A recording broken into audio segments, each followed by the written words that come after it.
ঈশান কুমকুমকে জিজ্ঞাসা করে, দাদা ভাই ওখানে কেন গিয়েছিল, কারখানাতে কে দাদা ভাইকে নিয়ে গিয়েছিল? কুমকুম বলে, খোকনদা। এরপর ঈশান খোকনের উপর চড়াও হয়, খোকনকে মারতে থাকে। এদিকে রবি ভাবতে থাকে, এখন কি তাহলে আমি ধরা পড়ে যাব নাকি? না না, আমাকে কিছু একটা করতে হবে।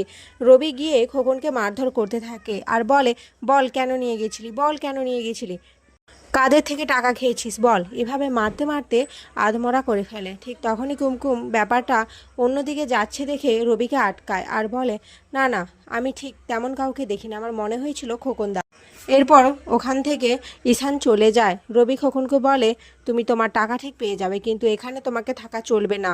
এরপর ডক্টর জানায় যে এখন সপ্তর্ষি ঠিক রয়েছে, আর একটু দেরি হলে হয়তো পাটা কেটে বাদ দিয়ে দিতে হতো। ঈশান কুমকুমকে খুঁজতে থাকে, কিন্তু কোথাও কুমকুমকে পায় না। এদিকে কুমকুম সপ্তর্ষির মঙ্গলের জন্য ঠাকুরের কাছে প্রার্থনা করতে থাকে। আর এখানেই আজকের পর্ব শেষ হয়ে যায়। তো বন্ধুরা, তোমাদের কি মনে হয় এবার কি রবির চক্রান্তে কুমকুম পড়ে যাবে? অবশ্যই কমেন্টে জানিও।